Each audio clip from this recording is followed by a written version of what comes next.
പറയണ പേര് പറയട്ടെ. അവര് പേര് പറഞ്ഞിട്ട് പേരല്ലേ പറഞ്ഞിരിക്കുന്നത്.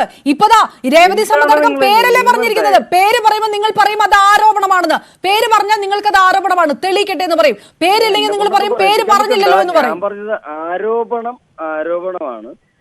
ആരോപണത്തിന്റെ ഒരു പേര് വന്നം. ഇപ്പൊ കുറെ പേരുടെ പേര് പറഞ്ഞിട്ടുണ്ട്. അവരുടെ പേരിൽ അന്വേഷിക്കട്ടെ, പോലീസ് അന്വേഷിക്കട്ടെ. ഈ ആരോപണം വേറെയാണ്. ഈ പച്ചക്ക് പറഞ്ഞിരിക്കണം കുറച്ച് ആൾക്കാരുടെ പേര് അങ്ങനെയുണ്ട്. പോലീസ് അന്വേഷിക്കട്ടെ. ഇത്രയും പേർക്കെതിരെ ആരോപണങ്ങൾ വരുമ്പോൾ അത് ഭാഗമായിട്ട് നിൽക്കുന്ന സംഘടനക്കടക്കം, ഭാരവാഹികൾക്കടക്കം ഇതൊക്കെ വിശദീകരിക്കുന്ന ഒരു ബാധ്യതയല്ലേ? നിങ്ങൾ നേരത്തെ മുഖ്യമന്ത്രിയുടെ വിഷയം പറഞ്ഞു, പല മുഖ്യമന്ത്രിമാരും എന്നൊക്കെ പറഞ്ഞു. ഈ രാഷ്ട്രീയത്തിൽ ഇങ്ങനെ ഒരു വിഷയം വരുമ്പോൾ രാഷ്ട്രീയക്കാർ അവരുടെ സംഘടന ഈ വിശദീകരണങ്ങൾ നൽകാറില്ലേ? മാറി നിൽക്കാറുണ്ടോ? ഈ രീതിയിൽ എവിടെ എന്ത് വേണമെങ്കിലും ആയിക്കൊള്ളട്ടെ, വെറും ആരോപണം എന്ന് പറയുന്നിടത്തും ആ പറയട്ടെ. എന്തുകൊണ്ട് താരസംഘടനയിൽ മറ്റു ഭാരവാഹികൾ ഉണ്ടല്ലോ, പ്രസിഡന്റ് ഉണ്ടല്ലോ, ഇതുവരെ മാധ്യമങ്ങളെ കണ്ടിട്ടില്ലല്ലോ, ഒരു വാക്ക് പറഞ്ഞിട്ടില്ലല്ലോ? നിങ്ങൾ ഇത്ര കത്തിക്കാരെന്ന് ഞാൻ വളരെ സ്ലോയിലാണ് സംസാരിക്കുന്നത്. നിങ്ങൾ ഇത്ര വലിയ ടോപ്പിൽ സംസാരിക്കേണ്ട കാര്യമൊന്നുമില്ല. ഞാൻ വളരെ സൗമ്യമായിട്ടാണ് സംസാരിക്കുന്നത്. അതായത് ഈ മലയാള സിനിമയിൽ ഒരുപാട് പേര് ഇതിന് മറുപടി പറയാനുള്ള ആൾക്കാരുണ്ട്. മമ്മൂട്ടി തുടങ്ങി താഴേക്ക് ഒരുപാട് പേരുണ്ട്. ഞാനൊക്കെ ഒരുപാട് ലെവലിൽ താഴെ നിൽക്കുന്ന ആൾക്കാരാണ്. നമ്മൾ താഴെ വന്ന് സംസാരിക്കും. ഈ ഇങ്ങനെ ഒരു ആരോപണം ഉണ്ടായിട്ടുണ്ടെങ്കിൽ അതിനെപ്പറ്റി അന്വേഷിക്കണം. അത് ഉപദ്രവം ഉണ്ടായിട്ടുണ്ടെങ്കിൽ അതിന് കൃത്യമായി നടപടി എടുക്കണമെന്നാണ് അമ്മയിലെ എല്ലാവരും പറയുന്നത്. അതിപ്പോ രാജിവെച്ചു പോയ സിദ്ദിഖ് ഇക്ക പോലും പറയുന്നത് അങ്ങനെ തന്നെയാണ്. അത് ഞങ്ങൾക്ക് ആയിരിക്കും വേറെ എതിരഭിപ്രായം അതിലൊന്നും ഇല്ല.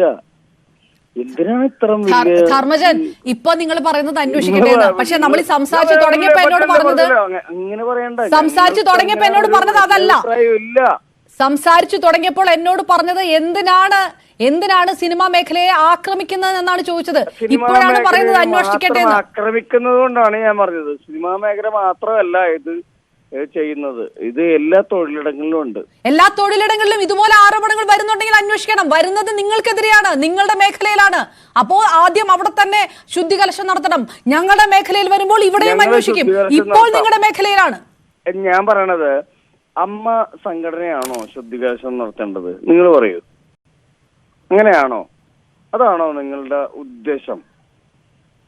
ആരാണ് ശുദ്ധികലശം നടത്തുന്നത്? അമ്മ സംഘടന ശുദ്ധികലശം നടത്തിയ കേരളം നന്നാകുമോ? അപ്പോ ഇങ്ങനെയുള്ള ആൾക്കാരെ സംരക്ഷിക്കേണ്ട ബാധ്യത സംഘടനയ്ക്കുണ്ടോ? അല്ല, ഞാൻ ചോദിക്കുന്നത് അങ്ങനെയാണെങ്കിൽ പിന്നെ എന്തിനാണ് സിദ്ദിഖ് രാജിവെച്ചത്? എന്നാ പിന്നെ സിദ്ദിഖ് രാജിവെക്കണ്ടല്ലോ. അമ്മ ശുദ്ധികലശം സിദ്ദിഖ് എന്തിനാണ് രാജിവെച്ചത്? അങ്ങനെ മാന്യതയാണ്. അയാളെ ആരോപണ വിധേയനായിട്ട് ഒരു വാർത്ത വന്നതിന്റെ പേരിൽ ഞങ്ങളുടെ സംഘടന രാജിവെച്ചത് അദ്ദേഹത്തിന്റെ മാന്യതയാണ്.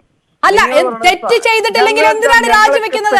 തെറ്റ് ചെയ്തിട്ടില്ലെങ്കിൽ എന്തിനാണ് രാജിവെക്കുന്നത്? ധർമ്മജൻ, തെറ്റ് ചെയ്തിട്ടില്ലെങ്കിൽ എന്തിനാണ് രാജിവെക്കുന്നത്? അവിടെ നിന്നൂടെ? തെറ്റ് ചെയ്തിട്ടില്ലെങ്കിൽ രാജിവെക്കണോ? അത് ആദ്യം പറയണം. ആദ്യം പറഞ്ഞിട്ട് ഞാൻ വർത്താനം പറയാം. എന്താണ് ചോദിച്ചത്? എന്താണ് ചോദിച്ചത്? നിങ്ങൾ ആദ്യം നല്ല ആളാണെന്ന് പറയുക, എന്നിട്ട് ഞാൻ വർത്താനം പറയാം. അമ്മയിലെ അംഗങ്ങൾ എല്ലാരും മോശക്കാരാണോ?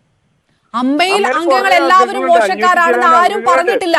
അമ്മയിൽ അംഗങ്ങൾ എല്ലാവരും അമ്മയിലെ അംഗങ്ങൾ എല്ലാവരും മോശക്കാരല്ലെങ്കിൽ അത് അമ്മ പറയട്ടെ.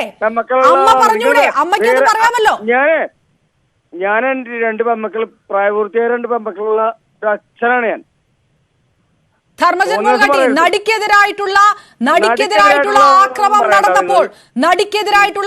നടന്നപ്പോൾ നിങ്ങൾ എന്ത് നിലപാടെടുത്തു എന്ന് ഈ കേരളത്തിലുള്ളവർക്കറിയാം. നിങ്ങൾ ഈ പറയുന്ന ആ വ്യക്തിപരമായിട്ടുള്ള ധാർമ്മികത നിങ്ങൾ ആ സമയത്ത് കാണിച്ചു. നിങ്ങൾ എന്നോട് ചോദ്യം ചോദിക്കുമ്പോൾ എനിക്ക് തിരിച്ചു ചോദ്യമുണ്ടല്ലോ. ധർമ്മജൻ മുൻകാട്ടി എന്ന് പറയുന്ന നടൻ ആ സമയത്ത് എന്ത് നിലപാടെടുത്തു?